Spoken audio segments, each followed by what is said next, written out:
প্রিয় তাওহীদি জনতা, এ পর্যায়ে বক্তব্য রাখবেন পল্লী বিদ্যুৎ কুয়েতি জামে মসজিদের সম্মানিত ইমাম ও খতিব হাফেজ মাওলানা মুফতি শেখ আব্দুল্লাহ মোহাম্মদ নূর। বক্তব্য রাখবেন হাফেজ মাওলানা মুফতি শেখ আব্দুল্লাহ নূর। আসসালামু আলাইকুম ওয়া রাহমাতুল্লাহ। প্রিয় তাওহীদি জনতা, এখানে আমাদের মুরব্বী ওলামা হযরতগণ আছেন। আমি দীর্ঘায়িত করব না আমার আলোচনা, আমি শুধু এতটুকুই বলবো, আমরা এক জালেম থেকে মুক্ত হয়েছি, অন্য কোন জালেমের হাতের গুটি হবার জন্য নয়। আমরা আবার কোন জালেমের হাতের গুটি হতে চাই না। আমরা যে দেশকে দ্বিতীয়বার স্বাধীন করেছি, আমরা মৃত্যু পর্যন্ত এই স্বাধীনতার স্বাদ আস্বাদন করেই যাবো ইনশাআল্লাহ। এই স্বাধীনতার স্বাদ যদি আস্বাদন করতে চান, তবে আল্লাহওয়ালা খোদা ভীরু নেতৃত্বের বিকল্প নাই নাই নাই। আমি আপনাদেরকে আরো সতর্ক করে বলছি, যারা এই স্বাধীনতার সুযোগ নিয়ে এই ক্রান্তি লগ্নে যারা দেশকে আবার দারিদ্রতায় ঠেলে দিতে চায়, আমাদের দেশকে ধ্বংস করতে চায়, ওই সমস্ত জালেমদের হাতগুলো ভেঙে দিতে হবে। আপনারা জানেন, ইতিমধ্যে আমরা বিজয়ী হয়ে গিয়েছি আলহামদুলিল্লাহ। এরপরে আমাদের আর কোথাও কোনো আঘাত করার প্রয়োজন নাই। আমাদের রাসূলুল্লাহ সাল্লাল্লাহু আলাইহি ওয়াসাল্লাম 13 বছর নির্যাতিত হয়ে যখন মক্কায় ফিরে গিয়েছেন, রাসূলুল্লাহ সাল্লাল্লাহু আলাইহি ওয়াসাল্লাম কোন জালেমের বাড়ি ভাঙচুর করেন নাই। আমরাও করব না। আমরা আমাদের রাষ্ট্রীয় সম্পদ নষ্ট হতে, এই রাষ্ট্র কাদের? এই রাষ্ট্র কাদের? এই রাষ্ট্র কাদের? এই রাষ্ট্রের সম্পদ কাদের? এই থানা ভবন কাদের? এই সেতু ভবন কাদের? আমাদের।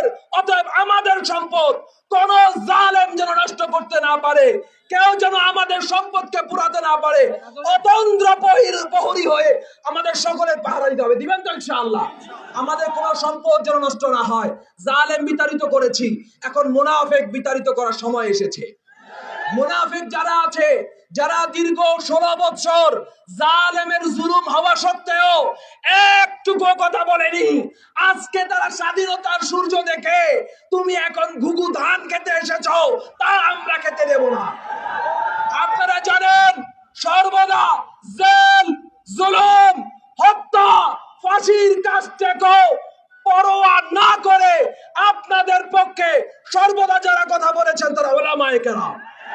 আপনারা দেখেছেন, যুগে যুগে দেখেছেন, এই 15 থেকে 17 বছর সময়ের মধ্যে আমাদের আল্লামা আহমদ শফী সাহেবকে জুলুম করা হয়েছে, জুনায়েদ বাবুনগরীর উপরে অকথ্য জুলুম করা হয়েছে, আল্লামা মামুনুল হক সাহেবের উপর জুলুম করা হয়েছে, আমাদের বিভিন্ন ইসলামিক ঘরানার বড় বড় নেতাদেরকে অবিচারে ফাঁসিতে ঝুলানো হয়েছে।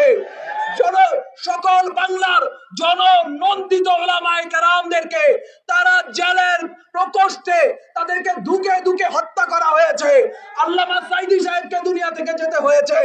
আপনারা জানেন উলামায়ে কেরাম কত কুরবানি, কত ত্যাগ স্বীকার করেছে। তাই আমি আপনাদের হাত এবং পা জোর করে বলবো, আমার ভাইয়েরা, আমরা যেন নতুন কোন জালেমের হাতে দেশকে তুলে না দেই। আপনাদের কাছে আমি আমার উদাত্ত আহ্বান রেখে আমি আমার বক্তব্য শেষ করছি।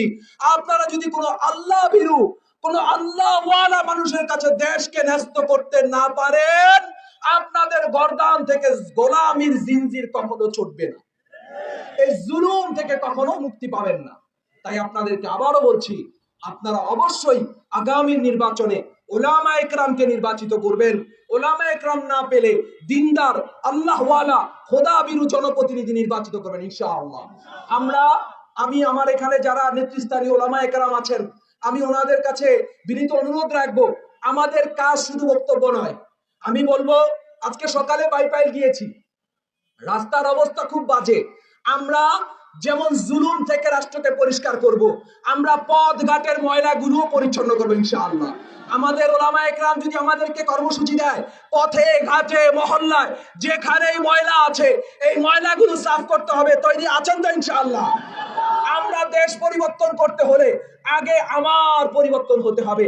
আমরা প্রত্যেকে যার যার জায়গা থেকে শৃঙ্খলবদ্ধ হই, আমরা পরিবর্তন হই, আমরা জুলুম পরিহার করি, ন্যায়ের পক্ষে কথা বলি, ন্যায়ের পক্ষে আমরা আমাদের অবস্থানকে সবসময় স্পষ্ট করবো তো ইনশাআল্লাহ।